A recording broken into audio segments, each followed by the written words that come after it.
Welcome to our seminar, where we will discuss 3 teaching and learning resources for grade 4 under the topic Landforms from the National Standards Curriculum.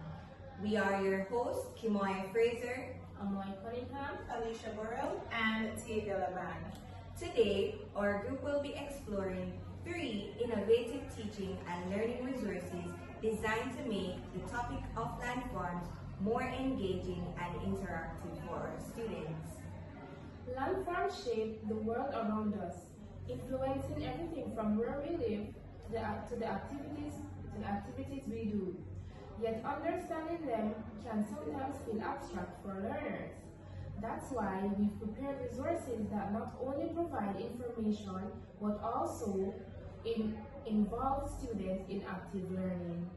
Our discussion will focus on 3 main resources: a PowerPoint presentation that explains what landforms are, the different types, a comparison table and their impacts on human activities, a physical model of key landforms like mountains, hills, valleys, and plains, including examples of human activities around them, and a Match the Landform chart activity that encourages students to connect images to descriptions in a hands-on way. Each of us will present a resource demonstrating how it works, how it can be used in teaching, and its advantages and challenges. Tavia and I will begin with the PowerPoint presentation, followed by Amoy, who will demonstrate the landform model, and finally, Kimoya, who will show us the interactive charts. By the end of this session, we hope to show how these resources together can make learning about landforms more meaningful, visual, and engaging for students. Stay tuned!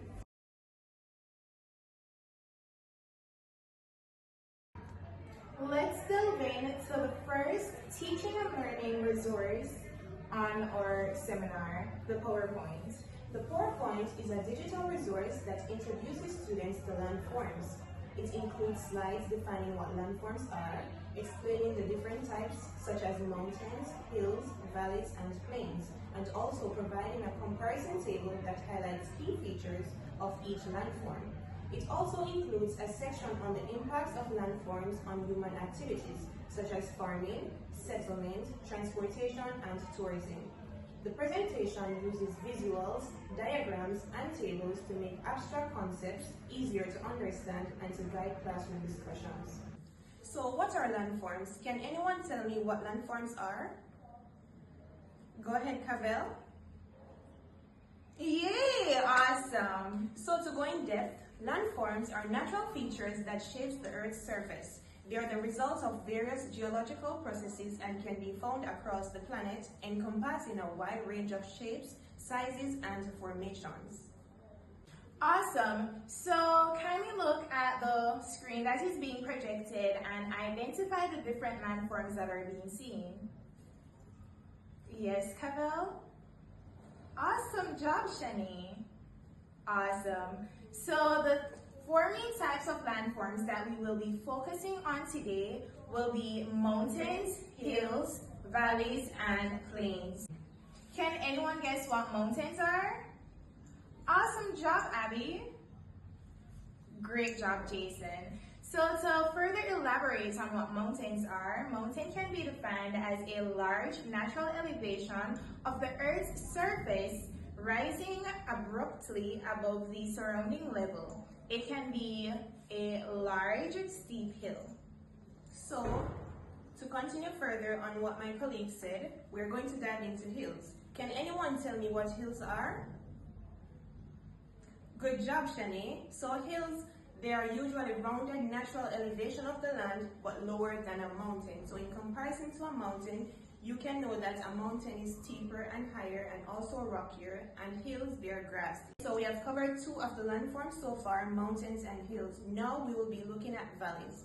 A valley is an elongate depression of the Earth's surface, usually between ranges of hills or mountains.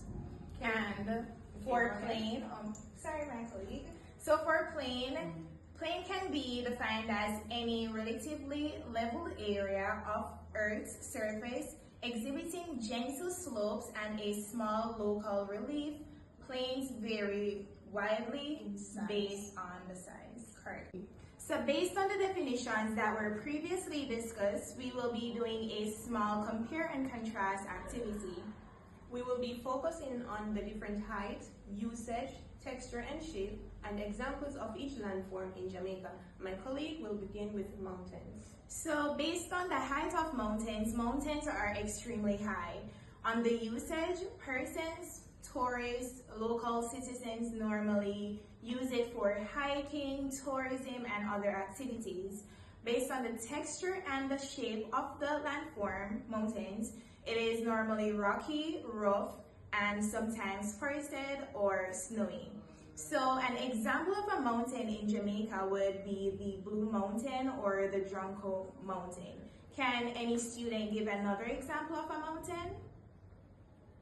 Great job. Okay, so now for hills. The height of a hill is normally medium compared to a mountain.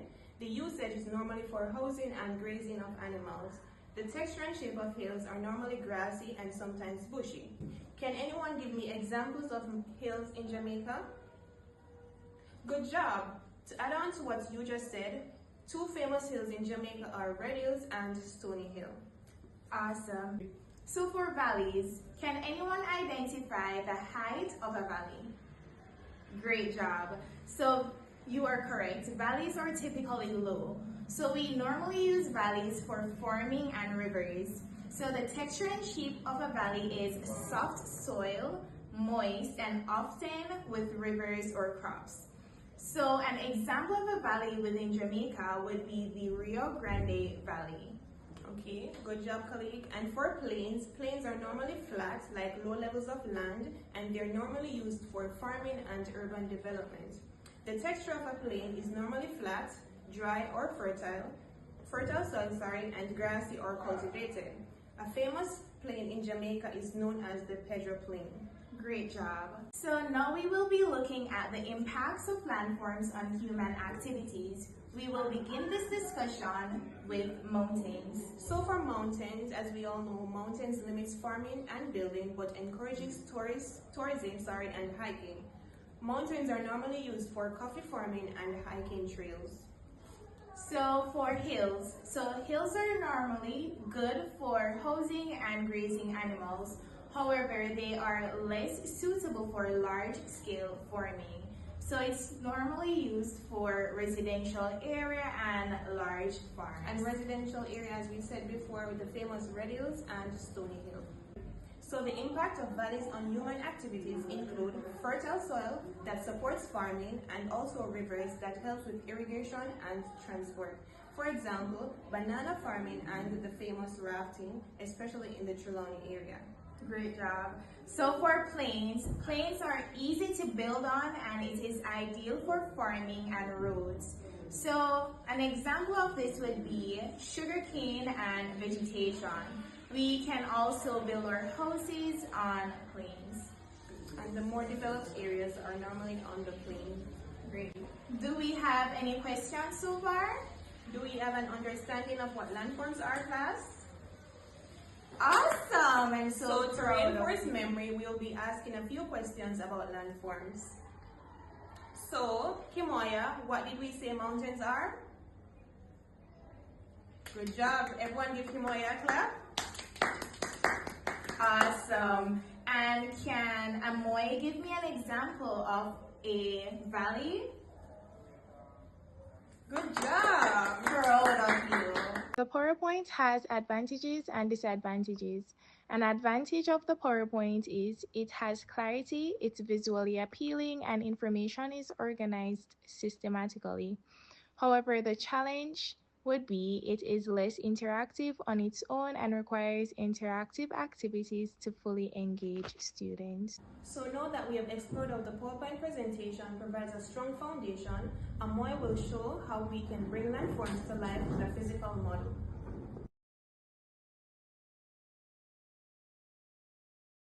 Thank you, Ms. Burrell. Now moving over to our 3D model. This is the model of the landforms, and this is a three-dimensional model that shows this is a three-dimensional model showing the physical representation of mountains, hills, and valleys, and also plains. It is designed to help students visualize the shape, size, and arrangement of the different landforms. The model also includes examples of human activities on each landform, such as farming and settlement, and human settlement. This also shows the human settlements on the plains and the farming and agricultural aspects in the valleys and near to the mountains.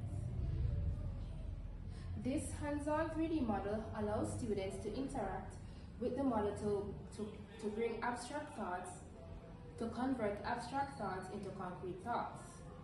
So now moving over to our plains landform, as was mentioned before, this is a flat, low-leveled area which is used for human activities such as farming, also for the growing of crops, and for the development of Mr. D's farm. Moving over to our mountains landforms, this is where humans go and hike and do other fun activities such as zip lining, etc. Near to the valleys now, you can see where water is being water is moving down the stream into a river. You can also see where Mr. D created a drain system to lead into the river. Moving over to our final landform, the hills.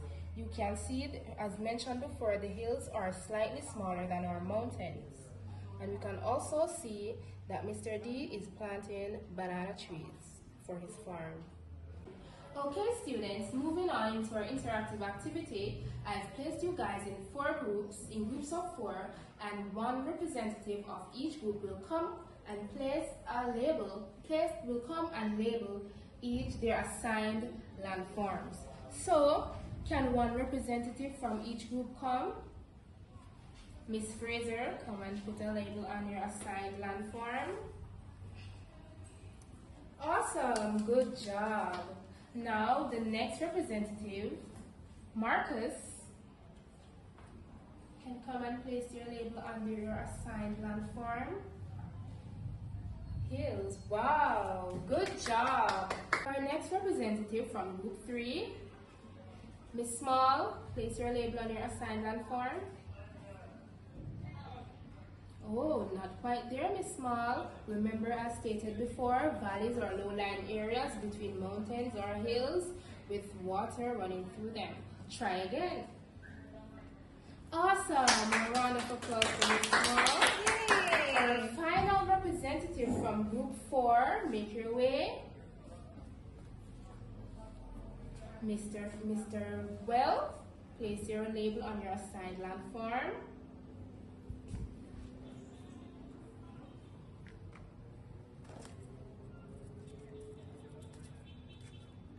Awesome. A round of applause. Okay, now students, take a look at the mountains. You realize the mountains are high, rocky, and steep. Now moving over to our valley, we realize the valley is low and it's next to the mountain with water running between them. Moving over to our plains landform, we can see that the plains are flat. The plains is flat and it's usually used for human settlement, such as farming. Over here we can see the yams and the raising of animals. Moving over to our hills, we can see that the hills are slightly smaller than the mountains and they are steep as well. And we can look at our planting of banana trees also on the plains. For the model, an advantage of the model is it incorporates hands-on learning and fosters engagement. However, a challenge is it is time-consuming and is sometimes not accurate. Some learners may not benefit due to physical or visual challenges. Now students, having explored our 3D model, Ms. Fraser will now come with a fun activity to test your understanding with a match the landform chart. Ms. Fraser?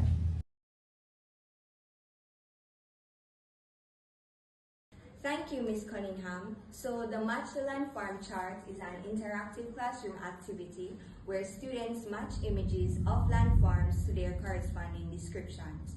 The chart may include cards or a printed board where students can place pictures under the correct category. This resource promotes active learning, critical thinking, and peer discussion. It is useful for reviewing concepts, assessing understanding, and making the learning process more engaging and collaborative. So now we'll move on to the Match the Landform activity, and I would like one student from each group to come and paste their landform above the correct description.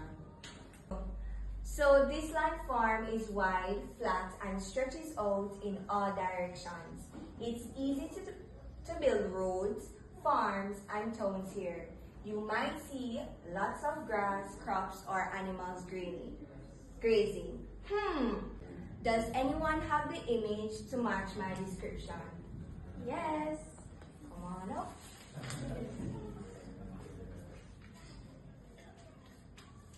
Is she correct, class? Yes, Miss.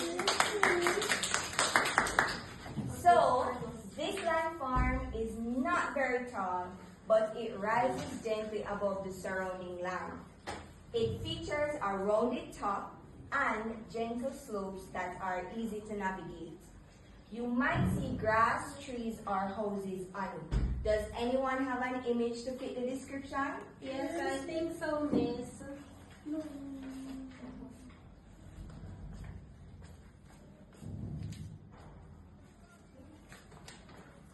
Is she correct, class? Yes, Miss. Give her a clap. This landform is low and found between two higher areas. It often has a river or stream flowing through it. Does anyone have that image to fit the description? Yes, Miss.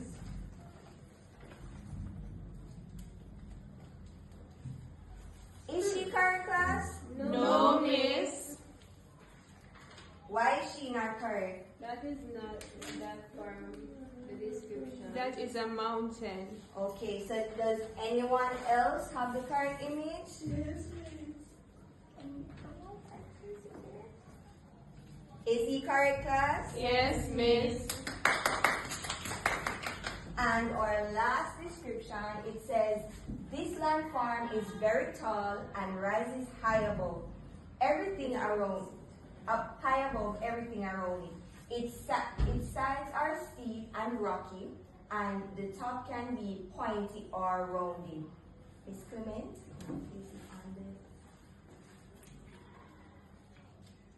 is she correct, class? Yes, Miss. Can we give all the person that came up here a round of applause, please? So teachers can use this activity to reinforce knowledge after a lesson, assess understanding, and encourage collaborative learning. So advantages of the interactive chart would include it fosters engagement. The teacher is able to get immediate feedback from students. It encourages teamwork and supports different learning styles. On the other hand, the challenges would include it takes time to prepare. So in conclusion, these three resources, the PowerPoint, the landform model, and the Match the Landform chart, work together to make learning about landforms interactive, visual, and meaningful. The PowerPoint builds understanding, the model brings concepts to life, and the chart reinforces knowledge through active participation. By combining these approaches, students gain a deeper, more engaged learning experience. Thank you for your attention, and we're happy to answer any questions or demonstrate further if needed. I hope you learned something about landforms today. Subscribe to our channel. Bye, guys!